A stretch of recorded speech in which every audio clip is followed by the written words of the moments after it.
I am happy to announce our 2024 Banking with Life client-only event. It's going to happen Friday, October 25th, beginning with a pre-event social mixer.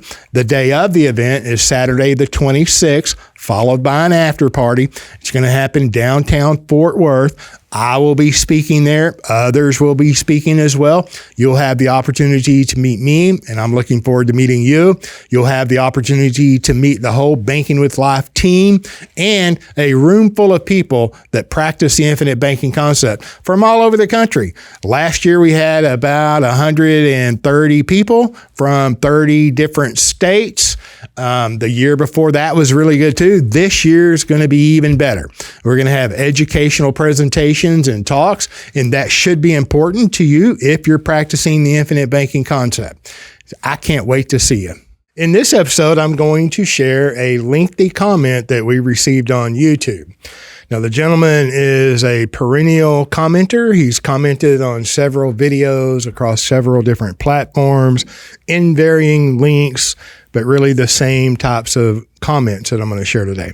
And so he really wanted to get his comments in front of me. So here we are, and I want to go through them with you. Now, you can pause and see the graphic in totality, his comments, and then refer back to it if you wish. But I'm going to go through them line by line, and I hope you enjoy listening. His first statement is, don't do infinite banking with a policy cash value. That's pretty much an opinion, encouraging people that he doesn't know to do or not do things that he does not know about. If you are going to practice the infinite banking concept as taught by our Nelson Nash, my dear friend and my dear late friend and mentor, then dividend paying whole life insurance is the item, the vehicle in which you would want to practice the infinite banking concept with. Not universal life, not your stock market account, on margin, CDs, what have you. You can bank with anything, right? Banking is a process. It is not a product. You can bank with real estate, right? If I own 10 homes and they have no mortgages or low mortgages, I can go out and do a cash out refi and buy more properties, right? If I have a stock account, I can go to the broker and borrow money on margin. If you have a qualified retirement plan, you can borrow within limits, 50% or $50,000, whichever's lower, against your 401k, 403b, not your IRA. So you can bank with a multitude of things. But if you want to practice the infinite banking concept as taught by our Nelson Nash, you would want to use a dividend-paying life insurance policy to control the banking function. So, my opinion, but it's also my encouragement for you to discover the infinite banking concept and not listen to people who don't know of what they speak. The next statement is, the problem with policy cash value is that although you pay dearly for it, it does not belong to you. You don't get to keep it. Well, of all the problems in the world of infinite banking, that's not one. But he's boiling that down to a price cost per death benefit. You paid dearly for it, quote unquote. Well, pray tell, what did you dearly pay for? Right. So you buy a life insurance policy, you're going to purchase a policy, you're going to pay a premium. There's no question that if you're just buying death benefit, the lower premium is going to be associated with a term policy. A higher premium is associated with permanent life insurance. And then if we use the word permanent, the industry does, this industry comes with its own language. And so universal life, whole life, cash value life, it's really whole life, universal life. It falls under permanent, right? Both of them. When I use the word permanent, I'm talking about dividend paying whole life insurance, right, issued by a mutual company. Because it has certain characteristics and certain contractual rights that you have in the future. And even currently, they exist. You have a lot of contractual rights as soon as the policy is issued. But there are things like non-forfeiture options in the future, if you don't pay a premium, the policy is going to lapse. Before it lapses, it goes through non-forfeiture options. As an example, the reduced paid up, I can reduce the death benefit in the future on a cash value whole life policy and have that reduced death benefit guaranteed. No more premiums due. And I'm just focusing on that one point, a universal life policy that you can accumulate cash or value in the account value, right, of a universal life policy. That issuing life insurance company will not ever guarantee a reduced paid up ability in the future. You think about that. All right. So this is, I can go on and on. I'm just saying dividend paying whole life insurance policy. It's considered permanent, but there's a difference in types of permanent policies. Okay, so he goes on, although you pay dearly for it. Well, yeah, you paid a higher cost per death benefit for whole life or permanent insurance than you do term. No question. But then there's a lot to learn about the premium structure of a policy that you're going to practice the infinite banking concept with, okay, if you choose to do that. Comma, it doesn't belong to you. Really, he's actually correct. If I buy a life insurance policy, I own the policy and I enjoy as the owner all of the contractual rights that the owner is entitled to. The cash value is not your property. It is the property that remains in the life insurance contract. So it's not mine, but as the owner, I have a guaranteed contractual right to that cash value, either through a loan. I borrow against the policy's cash value. I'm borrowing the life insurance company's money, and I'm collateralizing that loan with the cash value. Or I can get mad and quit, walk away with a surrender value. So, no, it's not mine, and it belongs to the life insurance company. I control it because I'm the contract owner. Then he continues, you don't get to keep it. Now, I'm assuming what he's referring to is you don't keep the cash value when you die, which is a very common thought process, although it is flawed. You hear it from all of the internet gurus, the financial marketers, that the Mino life insurance company keeps your cash value when you die. You don't get both. And then, so that, I think that's where that comes from. That's what he's alluding to. You don't get to keep the cash value. But let me say that, you don't get to keep it.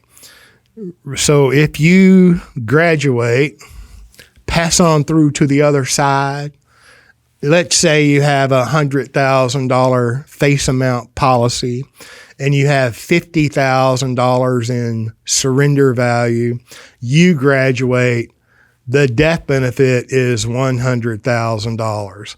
That death benefit is comprised of the net present value of the cash value. It's really not complicated. Nobody's keeping the money. It's paid out as part of the death benefit from the life insurance company to your named beneficiary. Now, if you had an outstanding loan of $50,000 and a face amount of $100,000 and you graduated, the cash value that's collateralizing the loan is paid first. So the $50,000 loan is paid. The remainder of the face amount is paid to your beneficiaries. Beautiful characteristics of life insurance. And he continues, you don't get to keep it. The insurance company uses it to offset their cost when they pay the death benefit. It's just, the whole series of comments, there's several comments in this big long rant that he left us. And perfect. I see it as an opportunity to share the, point by point, general misconceptions, just some outright, they're just not right. Some of the comments are just wrong. But Nelson used to say, and I say it because it's true. Not only because Nelson said it because it was true. Most people's understanding of life insurance is based on someone else's misconception. That applies to him, in my humble opinion, and anyone who forms an opinion off of comments like this. These are his misconceptions, and you sure don't want to base your understanding on misconceptions of anything, especially life insurance. Then he's encouraging there's an alternative secret strategy that allows you to truly take control of every aspect of the banking process. Now, I'm sure he throws the word secret in there, kind of pun intended for all the marketing and the noise that's going on within the infinite banking footprint. But then, of course, he's going to hopefully share with us what this secret strategy is to control every aspect of the banking process. I can't wait. He continues, you can control how the capital is invested, how much to take as a loan, even up to 100%, how to repay the loans, even never, and how much interest to pay on the loans, even 0%. The secret that your parents, much less whole life insurance salesman, that's another salesman, meant to be, I'm sure, a derogatory term for a licensed insurance agent. He's probably angry too. He's probably in the basement just hacking out this stuff. I'm surprised he's not shouting. Okay. Much less the whole life insurance salesman never told you is that instead of paying dearly to the insurance company to create the capital you use, parentheses, a cash value in that case, you can fund your own savings or investment account and use that as your capital. Well, I was waiting to be really enlightened by something that was secret that my mom and daddy never told me. Didn't happen. Okay. So that's not a secret. Of course, you should be saving money. There's no question. So what he's alluding to, you just save money into the savings account. And I'll separate the savings account from the investment account because those are two different things. Savings is savings, zero market risk. Investing, quote unquote, an investment account. Investment implies, in my humble opinion and my understanding, the element of risk, the risk of loss. There's other risk associated with time and capital, I understand, but there's an absolute difference between savings and investing. Let me say for a minute there, when you go to the bank and make a deposit, let's say you're building a savings account, you go and make a deposit into the bank as soon as, maybe you're through the drive-through window, as soon as you put your money, your check, whatever, in that tube that gets sucked up to the teller inside, when you release that, change of ownership occurred at that very point. You no longer own that money. The bank owns that money. It's not yours. You have a claim to it because you're the account holder, you're the depositor. That's not your money. Oh my goodness. But you have certain rights to that as an account holder. You can get mad and withdraw it, no question. If you borrow against it, all right, then you're going to use that for collateral at the bank or whomever you're borrowing money from. And then, yes, you can earn whatever interest rate it's earning at the bank, but then you're going to pay an interest rate on the loan.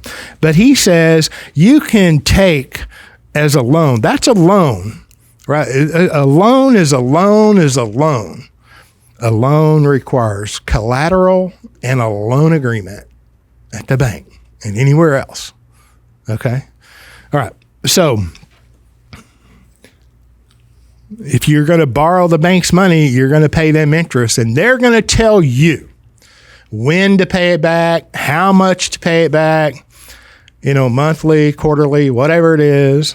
annual line of credit, whatever the case is, they're going to control the loan repayment on that loan.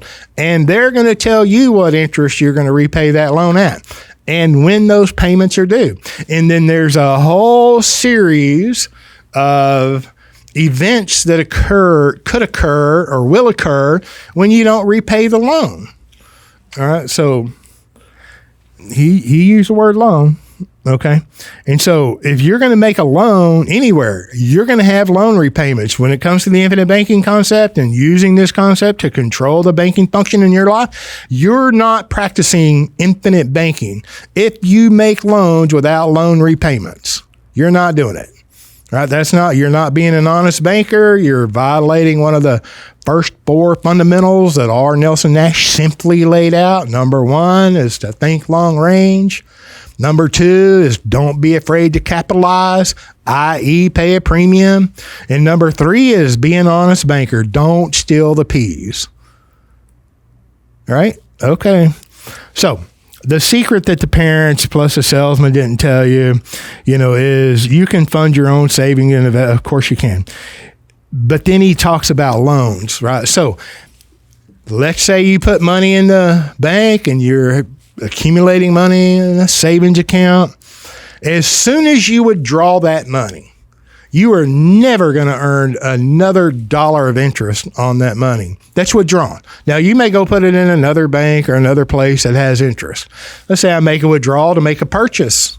I get to enjoy whatever purchase I made. I'm never going to earn interest on that money again unless I'm purchasing an interest-bearing entity or an appreciating entity. The bank's not going to pay me a nickel of interest as soon as I withdraw the money. Don't forget that. Okay. Of course, he leaves that. He doesn't think through. And probably, I don't know. I would assume it'd be a safe guess or a safe assumption of me. I believe that the gentleman's never read the infinite about the infinite banking concept. He's never read Nelson's book, Becoming Your Own Banker. But do I know that? Of course I don't know that. If he did, he didn't get it, and frankly, I don't want to disparage the guy, but he probably doesn't have any money anyway, right? He doesn't understand leverage or cash flows would be also a safe guess, but I could be wrong. Okay, I digress. So here is how and why I practice infinite banking with my own savings account at a high yield online bank. My bank is Ally Bank, in parentheses. Don't need a salesman to sell me my account. Remember back in 2008, 2009, somewhere around there, General Motors gets in trouble with all the other automobile companies, and they're so profitable selling cars at 0% interest.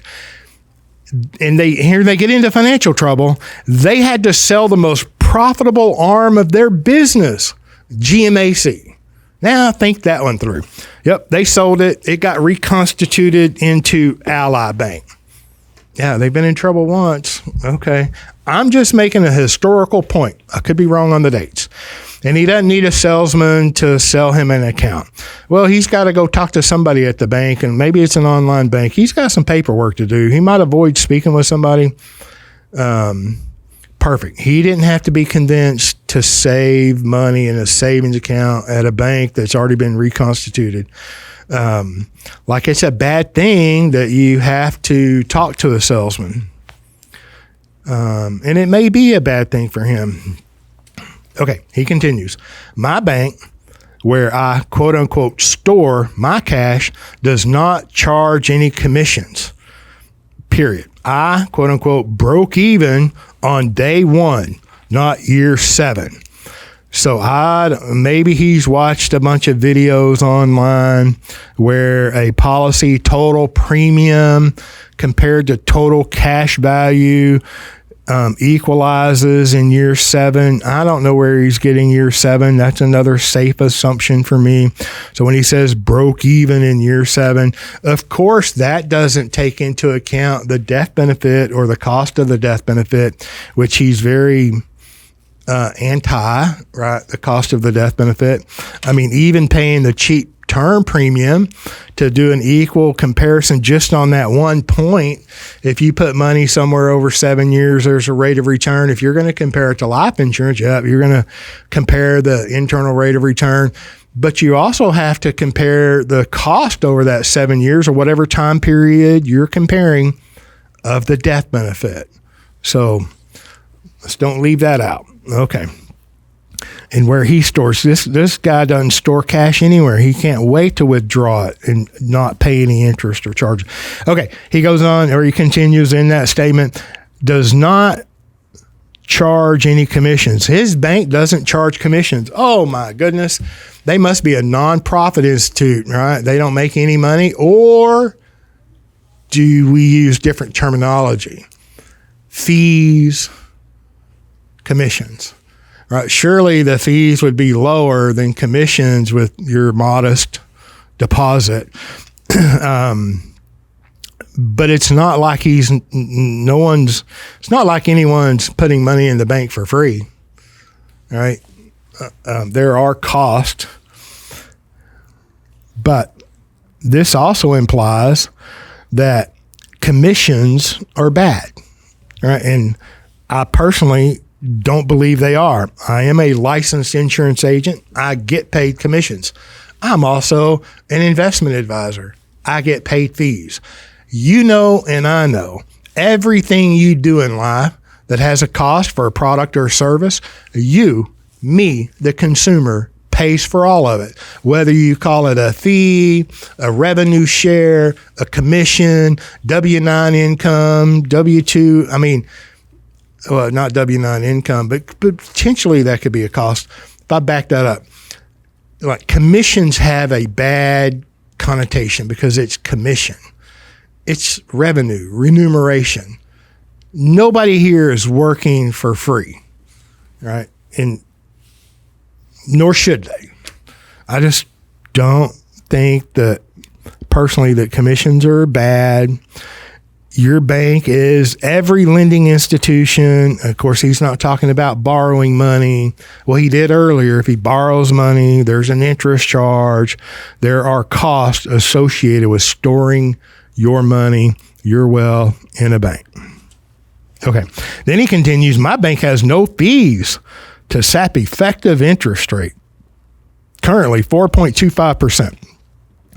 Well, I'm glad that he's earning 4.25%. Interest rates have gone up a little above that, and now they've come back down to about that. But let's look at the 15-year low interest rate environment that we're talking about. Let's use his time period of the last 7 years. His bank's not been paying 4.25% for the last 7 years. Neither has yours. Now, I'm not saying you can't go buy CD. We're talking about a savings account here. So this is another point that people, whether they're for one company or another company within the infinite banking footprint, or you're in the market, or you're in universal life, or you're in real estate, or you're doing all of these different things, right? It's quite common that the time period for comparison is cherry picked. He used 7 years as a time period earlier, but now there's no time period used in the next point. And my point is that his bank hadn't been paying 4.25% over the last 7 years. So, of course, it's never an apples to apples or fair comparison. If you have a preconceived result that you want, he has a preconceived result that he wants. He wants to assure everybody that'll take time to read his rant that the infinite banking concept controlling the banking function in your life is not good for you. Like he presumes to know what's good for you.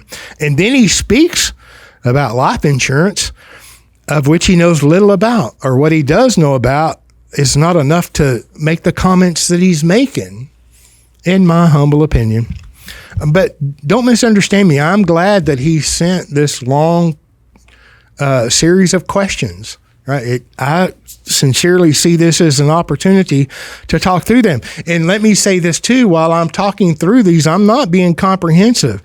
These came in a while back. This comment did. It came in a while back and brushed it out and looked at it before I sit down. I'm not making excuses. I'm just saying that the total commentary that I make on his comments is not necessarily comprehensive. I assure you, I'm leaving some very good points out. Okay. At my bank, if I want some of my money, I just request it and then they give it to me. No fees. Well, we've already established that the money he's putting in the bank doesn't belong to him as soon as he made the deposit, so it's not his money, but he does have the right as the account holder to go and withdraw some money, no question. And I doubt, of course, there are no withdrawal fees, right, from a bank. Maybe he doesn't write checks. Maybe he's a cash-only guy. Maybe he doesn't use Venmo and all of these other tools that take charges whenever you move money. PayPal, I don't even know them all. PayPal, Venmo, whatever. Your credit card. There are fees associated with the movement of money, except in this one case where he withdraws the money from his bank. Oh, wait. Now, you mean there are fees associated? Yeah. Well, let me say this. You can, as you pay a premium to a life insurance company, when you're practicing the infinite banking concept, the premium has specific places, or you're buying specific things whenever you pay a life insurance premium. Number one, it comes with a death benefit and all the other riders that you're purchasing, whatever they may be, term, spousal term, guaranteed option to purchase more death benefit in the future without underwriting. There could be, what do they call accelerated death benefits or nursing home benefits. Most of them will have a premium for that benefit. Some don't have a premium for that benefit. The cost in that case would be at the time of use. Okay. But part of that premium that's being paid, in addition to the term and all the riders, which term is a rider, a portion of that is going to be paid into the paid up additions rider. There's a fee. The fees vary across the board to when you pay a premium into the paid up additions rider. There's a fee associated with that, no question. And then there's a base premium, which is you're buying a whole life policy, which is called the base whole life policy. And then you're putting these riders on there. Okay. Now, so there is a fee whenever you pay a PUA premium, I don't want to say but. And as you pay more PUA premium, the cash value is greater and greater, which, because the majority of that PUA premium goes to cash, less the fee. So if the fee is, if I put in $10,000 as an example, I pay $10,000 into a policy, I'm paying $10,000 paid up additions rider premium. Maybe there's a 5% charge. That 5% is a charge. It's deducted because I'm buying something with that, right? Then that $9,500 roughly becomes cash. Well, in my example, it would. $9,500 would be cash. Okay. That additional $9,500 in cash value causes the future dividends beginning this year, the year that I paid the $10,000 in premium in my example, and every future year, you cause the dividends to go up. Was there a cost? Yes. Were there benefits? Yes, yes, and yes. Okay, so I'm not jumping over the cost. But let's say that next year, I want to withdraw money from the PUA. And I'm not saying that the charge on the PUA, let's say it's 5 and maybe you have a 5% dividend. I'm not saying that that's a wash. I'm not saying that at all. And which is another, spend the whole episode on that. Dividend interest rates, loan interest rates, and charges to on policies. But the bottom line is this: there's going to be that cash value of $9,500 net of the fee from the PUA premium payment is going to be larger next year because there's a guarantee increase in cash value each year. So that value is going to go up. And then that premium caused the dividend to be higher compared to me not paying the additional $10,000 in PUA. So that $9,500 is going to be greater. There's going to be a higher value at the next anniversary date. Okay. So if we go right up to that anniversary date, I zoom right past it a week later, I can go withdraw money from a paid up additions cash value. So I'm just saying in the future, there are situations where there is no fee to withdraw. There was a fee paid in the beginning. That fee purchased something and did something positive for you. Okay. If they send me money, if his bank sends him money from his account, there's no need to pay it back into his account. But I can if I want to at 0%. There's no question he's comparing, in my opinion, deposits, withdrawals, right, to premium payments, loans, and loan repayments. It's, they're different cash flows. If I'm going to make a deposit, it's going to be at a bank. If I'm going to make an investment, it's going to be at an investment company of some kind. If I make a premium payment, it's going to be to a life insurance company. All right? They could all be equal cash flows. It could be 500 deposit, 500 investment, and then 500 into a life insurance policy. So it may be the same cash flow amount, but they're doing different things. And so when you think through, or when you understand the infinite banking concept, it's very easy to demonstrate. If I have money in a savings account and I withdraw that money to make a purchase, I'm never going to earn any interest on that money that's withdrawn. I get to enjoy the purchase. The lost opportunity. You have lost the opportunity to earn interest on that money forever. It does have a cost. And if you can't see that or refuse to think through it, perfect, no problem. Just because you don't recognize it, verbalize it, or agree with it does not mean that in fact is not true. So I'll just leave it at that. At my bank, if I want to close my account, they give me 100% of my funds. No surrender fee, in parentheses. Now, we've already reestablished, and I'm just going to reaffirm, the money in the bank account is not his. That is the property of the bank. He is the account holder. If he is, then he has rights. He can withdraw it, and there is no surrender fee. Perfect. There are no surrender fees on all life insurance. A surrender fee comes from an annuity contract, an investment agreement, and it's not even really then a surrender fee. It's another fee, just changing the names of fees and cash flows, right? So if you withdraw money from a dividend-paying whole life insurance, there is no surrender fee. That is specific to universal life policies and annuities, a surrender fee. Now, if I paid $100,000 in premium over some time period to a life insurance company for a dividend-paying whole life insurance policy, and the cash value is $90,000 or the surrender value is $90,000, I get mad and leave. I walk away with my $90,000. That is not a surrender charge at all. That's a difference in what you paid in premium and what the surrender value is. Now, you can call it what you will. It's a loss, no question, but nowhere on the documentation anywhere is going to be surrender fee unless it's a universal life policy. So, words do have power. They do have meaning. In words, thrown about like this without clarity, have meaning, right? They have power. If I read this, oh my gosh, a surrender fee. Now, am I to assume a surrender fee exists on all life insurance? So let's just be clear on what we're talking about. It's okay. He continues, at my bank, I earn taxable interest.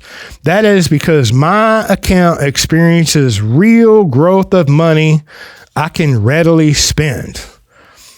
Like, okay, perfect.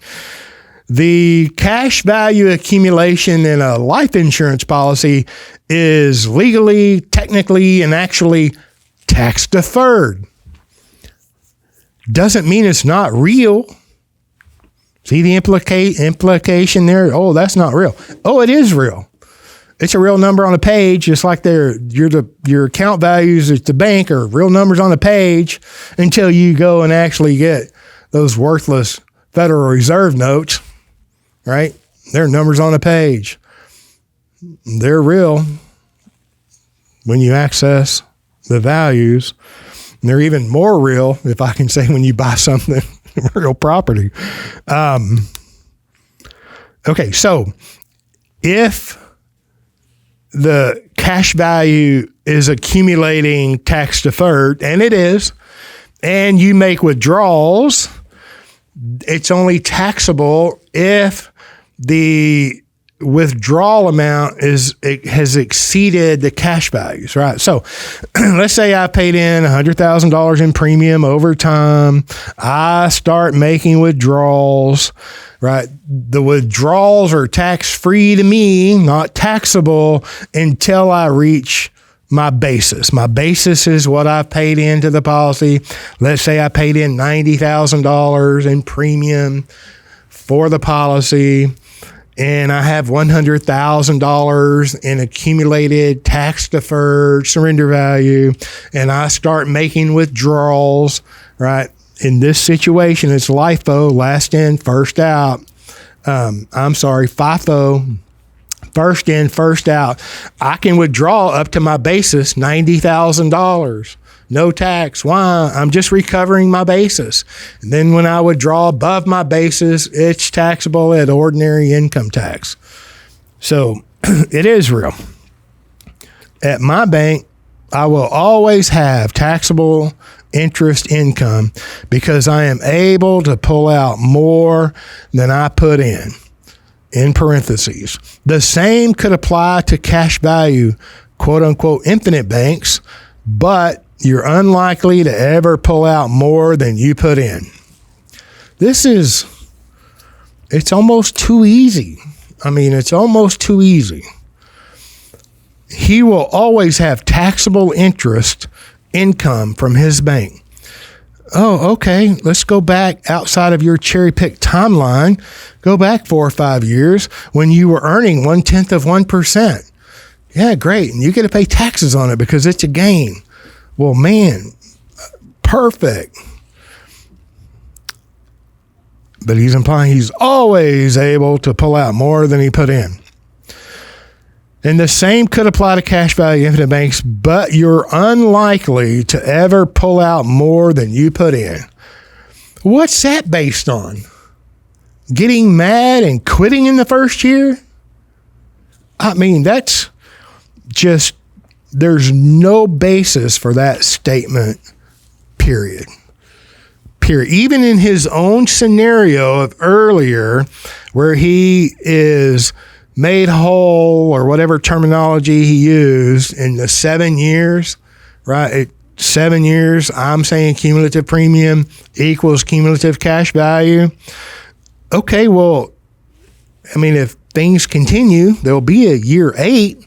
So even in his own scenario, there's a time in which he would pull out more than he put in. It's just not accurate. And let me, too, go back to Nelson Nash. Number 1, think long range, right? If you can't think beyond a week, a month, a year, 5 years, 10 years, the infinite banking concept may not be for you. Perfect. Think long range. What does that mean? Now, I don't know your particular situation, but maybe you have children or grandchildren. Maybe your child is 10 years old. Maybe you're 35. Maybe you're 40. Let's just say you're 40 years old with a 10-year-old child. Why can't you, or why shouldn't you consider thinking in a 50-year timeline? You'll be 90 if you make it. but your child is going to be 60, right? Just because you are not going to live as long as everyone else and some of your people doesn't mean you can't think long range. If we're talking about changing the direction of your life by controlling the banking function, and you can, and we are, you could change the direction of your future children. That's absolutely possible. And it is positive. Okay. At my bank, loans are tax-free. Well, then he, justifies his own statement in parentheses, all caps, ALL, all caps. All loans everywhere are tax-free. Well, I don't know about everywhere, but I know about in the United States, all loans are tax-free. Why? Well, they're not income. It's not income. So it's not taxable. Of course, you go have an automobile accident, you have insurance, your insurance pays a claim, you get a big check. I hope everything's okay. That check is not taxable, right? Of course, it's a replacement of a loss. Oh, just like a death benefit. That's why a death benefit is not tax-free as well from a life insurance policy. But loans are not, counted as income. If you're a business owner and you go borrow $100,000 for operating capital or whatever, they're not going to send you a 1099 for income on that loan, no question. So he's almost implying that there's something magically being promoted about tax-free loans. I don't know. Yep. All loans are tax-free in the United States, to my knowledge, no question. At my bank, if I take out a loan, the maximum amount is not tied to some percentage of my savings account. Well, that's debatable. It depends on what you are collateralizing at the bank. You go collateralize your savings account, and I'll guarantee you there's a limit. It's a balance of your savings account. Oh, okay. So maybe you don't want to collateralize your savings account to avoid this magical limit. What are you actually collateralizing at the bank? Real property that's undervalued. Do you think if I have a car worth $100,000, the bank is going to lend me $100,000? No, heck no, and you know it. Right? If I have cows that are worth $10,000, do you think the bank is going to loan me $10,000 solely on those cows? No, and you know it. Oh, but when I sign my John Henry, not only am I collateralizing whatever I'm collateralizing, the cows or the car, but I'm collateralizing my future production, everything that I own, plus what I create in the future. That's what's collateralizing the bank's loan, sir. So if I go to the life insurance company and collateralize the cash value of a policy that I own because I have the contractual right to do so, is there a limit? You dang right there's a limit. The banks make bad loans all day long. That's why they require over-collateralization and God knows what kind of interest. The life insurance companies don't make bad policy loans. Why is that? Because you can never borrow 100% of your cash value. There's always an internal net reserve. It's the mechanics of the life insurance policy. I have $100,000. Maybe I can only borrow $90,000. Right? They're in there hedging their bet. They're setting aside interest to the next payment. They're going to act like you're not going to make a loan repayment. You're not going to make an interest payment, and you're not going to make the next premium payment. Oh, conservative. Right. But now if I got mad and quit, I could withdraw the whole surrender value. I can never borrow 100% of the surrender value. The companies are internally reserving as if you're not going to repay a loan or a premium. At my bank, if I get a loan, my savings account continues to earn interest unaffected by a loan. Parentheses, wow, all caps, wow, just like cash value infinite bank. I mean, it seems to me that he's trying to impugn anything about this idea of controlling the banking function. Maybe he's making fun of marketers online, which my heart, we're kindred spirits in that. I make fun of the noise and marketers all day long. I'm not really sure. Maybe he's doing both. So in my bank, if I get a loan, my savings account continues to earn interest, unaffected by the loan. Well, that's true with most life insurance policies as well, especially with a non-direct recognition company. If I borrow from the life insurance company, I'm collateralizing the cash value of the policy. I'm going to pay an interest rate on that loan just as he would at his bank. Now, on a direct recognition company, I might receive a reduced dividend, right, on the amount that's outstanding in a loan. Is that the end of the world? No. Because all of those values of a life insurance policy are going one way, Einbahnstraße, up 24/7. Okay. So your policy still continues to accumulate on a guaranteed basis and then a non-guaranteed basis from the dividend. Dividends are not guaranteed. So on a direct recognition company, they can directly recognize the outstanding loan and reduce the dividend. The cash value, the total cash value is still growing one way. So it's a shallow argument, a moot point. It's like there's no teeth in that. There's no teeth in most of this, but that's you. Okay. At my bank, if I die, the bank does not keep the funds in my account. My designated primary or secondary beneficiaries get all of it. In parentheses, ask your salesman what happens to your cash value. I've already explained it. I've explained it many times over the 500 free videos that are available at no cost to you, the listener, the viewer, anyone who wishes to listen, watch. 500 hours, all right? Well, I don't want to say 500 hours, but 500 videos. The cash value, immediately, if I died today, my lovely wife gets everything that we've accumulated, not given away. In the cash value, let's say I have $100,000 in cash value on a $300,000 face amount policy. That $100,000 in cash value immediately turns into $300,000 when I die. The life insurance company, the Mino company didn't keep my money. They paid it out in a death benefit. This is simple, not above third grade math, right? And let me tell you what doesn't come with your deposit at the bank is that death benefit. You have $100,000 in the bank. I have $100,000 cash value. They're both earning something going up, right? If I die today, that cash value immediately multiplies into the death benefit. And the longer I live, the greater that number is. So, I'm okay with that personally. I mean, I have no problem. My wife receiving much more than what I paid in or what we paid in.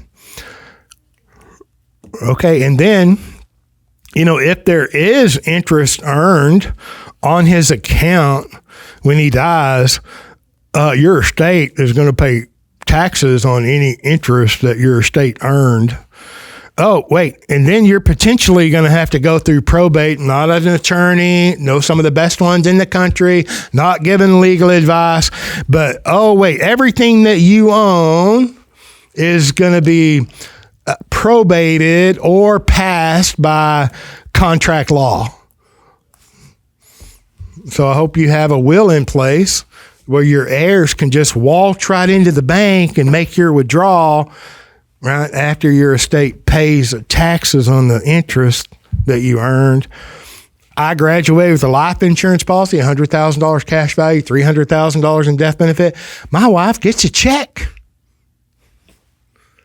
No probate, no judge, no attorney. God bless them. They all have their place. Yeah.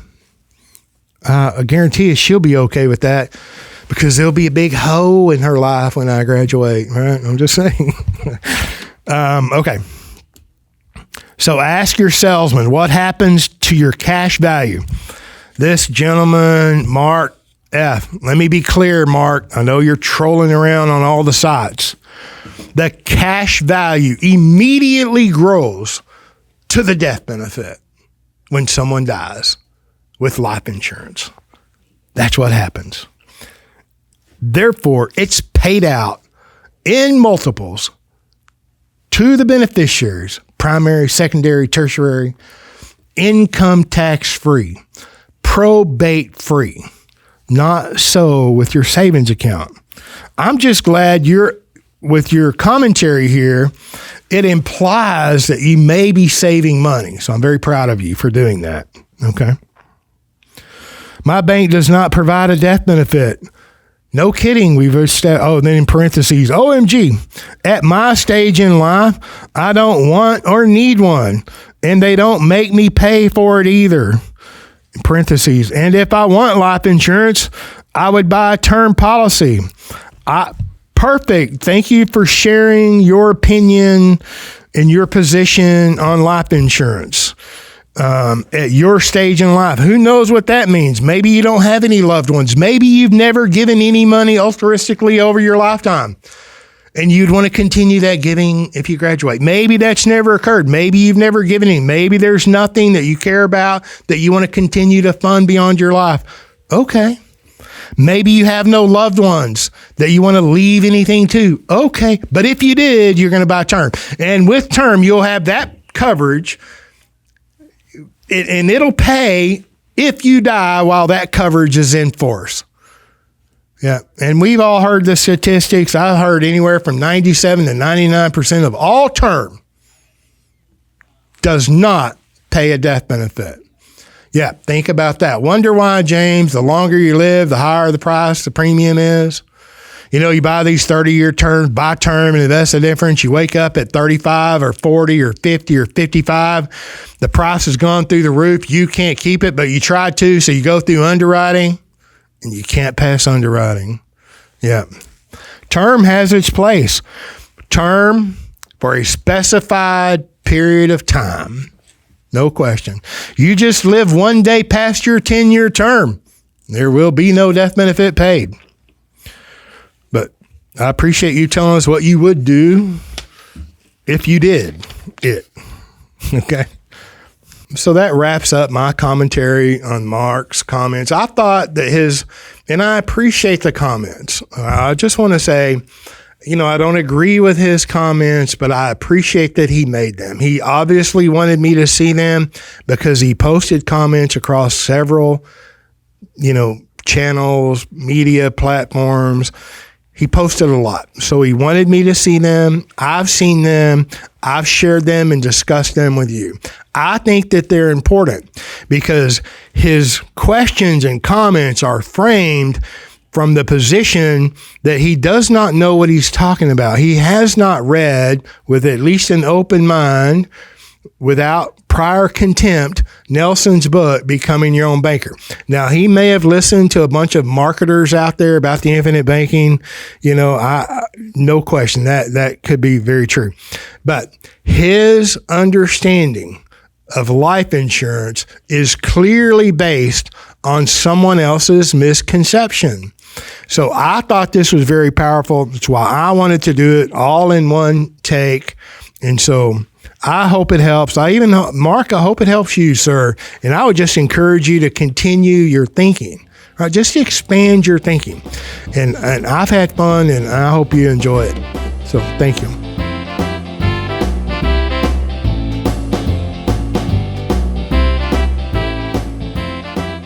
Thank you for joining us on the Banking with Life podcast.